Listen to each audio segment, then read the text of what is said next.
Sherry, am I right that you were originally brought into Tiny Toons to mainly write for the Babs Bunny character? Yeah. Since that is the case, and you also invented Slappy Squirrel, what I really like about your writing is we have another reviewer called the Nostalgia Chick, and she has a term called the Smurfette Principle. And this is about how a children's show wants to be gender neutral by throwing in a token chick, pretty much. And it's almost a cliche to say men can't write for women, but most of these female leads were written as females first before they were written as actual characters. And I can say, growing up with Bab, Slappy, Dot, I always saw them as characters first before I saw them as females. And I guess what I'm wondering is, was there ever a conscious effort to fight how females were being written in anime shows at that time, or was this just how you saw the characters? I was never really into girly girl characters when I was young.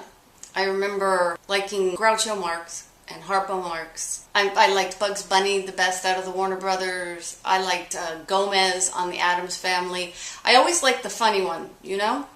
And so I was never into princesses or any of that kind of thing. So it didn't really factor in for me to write from that perspective for Babs or any of the girl characters that I wrote for, because it wasn't how I looked at the world.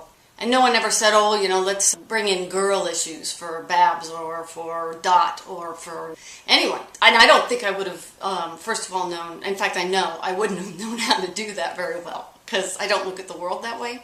I didn't try to make Babs one of the fellas, or I didn't try to make Dot one of the fellas. Certainly not Dot, because, I mean, there's a lot of fun to be had with her playing up her girlish charms that she knows, or at least she thinks she knows what she's got. No, I wasn't conscious. It was just the way I sort of approach things. Well, let's talk about the animation. The animation was always great, but it did seem to have a lot of variations. The style would change very often. Sometimes it would be very solid, other times it would be very bouncy, sometimes it was subtle, sometimes it was exaggerated. How did that work? Was there different animation groups? Did it depend on the director? Like 5 different companies that would, you know, be farmed out a certain short. We were employing most of Asia at the time. We had studios set up all over Korea and Japan, New Zealand at one point. There was a company called TMS. There was a company called Wang. Like ACOM, I think, in Japan was one of the top studios. Whatever you sent there always came back looking great. I could see that like Wang had a style of drawing, the Warners, that was a little bit more roundy. ACOM was a little bit more, you know, angular and stuff. So yeah, each company had its own way of doing it. And then other studios, it would depend on, you know, what they were up against. You wouldn't always get their best crew. You know, we'd get it back and it would literally look like, you know, Yakko's eyes were melting off his face. And you'd be like, oh, we're in trouble. Certain ones came back so hashed, you know, you couldn't save them in editing. You had to try and make them into something else. There would be a detailed storyboard about exactly what would happen. Then the timing person would come in and say, okay, the gag from Yakko to go from this position to this position is so many frames. These days, there isn't as much control. You sort of just, you know, show them your storyboard and you ship it over and you kiss it goodbye and hope nobody looks really gross. Now let's talk about one of the biggest factors on the show, the music. Particularly the songs. We all know Richard Stone did incredible scores and incredible music, but with every episode there had to be a minimum of like 2 to 5 songs in an episode, many of them using public domain music or satirizing famous musicals. How did writing songs for the show work? Did the writers come up with it? Did the musicians come up with it? Was it sort of both? We had, you know, done a lot of music in improv, and so we were used to throwing it into, you know, into sketches. I think for me, what really got me interested in including more music was that it paid residuals. When we all found out we would get extra money for writing songs, we wrote a lot of songs. No. For a while, everything I wrote was a light opera. We had so many great music composers, people scoring the show. Richard Stone and the Bernsteins. Sometimes we would throw them some lyrics that they would also have to like turn into little jingles and everything. You would write the lyrics first, and then it was up to Richard Stone to find a way to make it sound like the original, but not so much that we'd get sued. What can I say? I love the lyrics. And the musicians were great. They knew exactly how to craft the songs to stay within the legal limits at the time. Anybody could do it. Everybody did it. Everybody. I can't think of anybody that didn't write at least some songs. Our legal guy, we had one legal guy who'd stop by once every 2 years. He goes, yeah, you guys are doing fine. You're staying off the, you're not getting us any letters from lawyers. So yeah, they were masters. Richard Stone and our other composers were masters at keeping it, just one side of a phone call. If I were a rich man,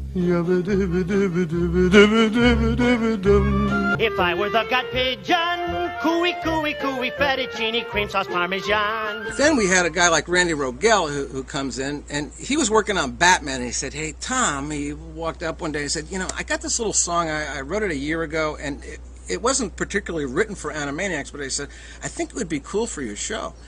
And so he played it, and everybody that heard it said, yeah, we should have Yakko. We have Rob Paulson sing this and put it in the show. It really didn't have anything to do with any other part of the show, but it was turned into Yakko's world. United States, Canada, Mexico, Panama, Haiti, Jamaica, Peru, Republic, Dominican, Cuba, Caribbean, Greenland, El Salvador, too. Talk about hits on the internet. I mean, people remember the show for this song. Bolivia, then Argentina, and Ecuador, Chile, Brazil, Costa Rica. So once we had Rogel aboard, we said, hey, yeah, Randy, you can stay.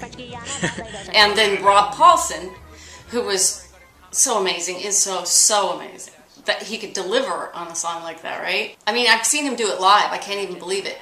He's amazing. Costa Rica, Belize, Nicaragua, Bermuda, Bahamas, Tobago, San Juan, Paraguay, Uruguay, Suriname, and French Guiana, Barbados, and Guam. I actually tried memorizing that song when I was a kid. I don't recall doing very well. I think I got up to Canada. But yeah, it's obviously a very well-written song. My son took the AP history test, and he said kids in the class were singing the President's song before the test. So I thought that was pretty funny. John Tyler, he liked country folk. And after him came President Folk. Zachary Taylor liked to smoke. His breath killed friends whenever he spoke. Then it became, once Tom saw how successful he was at the first one, then it just became, well, let's let Randy, name all the planets. Let's him, name all the molecules, and I don't know what I'm saying, but you know what I mean? So then we would literally throw Randy a song idea, like, how about, like, you ever been stoned, Randy? I don't think Randy has ever been stoned, but, when you contemplate the universe, Randy, like the whole universe could be on the head of a pin, And so then he wrote Yakko's Universe, which I think is just a beautiful song. 'Cause there's 100 billion galaxies that stretch across the sky, filled with constellations, planets, moons, and stars. And still the universe extends to a place that never ends, which is maybe just inside a little jar. He really took it to the next level about, what a song for Animaniacs is going to be. And then Deanna, I think she did a whole Goodfeathers parody that was all singing and stuff. That was not I couldn't even, that just made my head hurt. With Les Miserables, that was Deanna Oliver who did that. And she was very familiar with the musical, obviously. Master of the house, doling out the charm, ready with an handshake and an open palm. Written in the book, got an for tear, took a little nibble from a derriere. Now, how on earth did you guys get Bernadette Peters? Because that wasn't just a walk-on cameo, that was one of the main characters. She was in the opening credits. And she's pretty much a goddess of Broadway. I mean, she was huge. I think, honestly, I think Steven Spielberg's name carries a lot of clout. Andrea Romano and Tom Ruger sort of had talked about it and said, she would be great. Boy, if only we could get her. And then everyone's like, Steven. I know that Andrea Romano was putting it out there to a lot of singers first. And somehow she got through to Bernadette Peters' people, and she said yes, which was amazing. At the end of the road is a city of light, the city of romance, where they drink, be merry, and dance, and with any luck and all will find shelter tonight. We were very lucky to get her. We would have to sort of work around her schedule. She would come out once every month, and maybe we'd do 2 or 3 of her cartoons then. And so she would have to learn and sing. There were at least 2 songs per cartoon. Some of them were like ballads and big whopping songs. There is a flat in Gay Paris, safe on a tree-lined avenue. She's a performer. She didn't want to do these things like that. I mean, she needed to hone them. And then what a treat to actually go into a recording session and actually get to hear her sing in person, because it's just astonishing. Out here in the shadows and out here, there's a promised land out here. And, you know, some of the performances are almost like, they're almost touching, haunting, you know. This place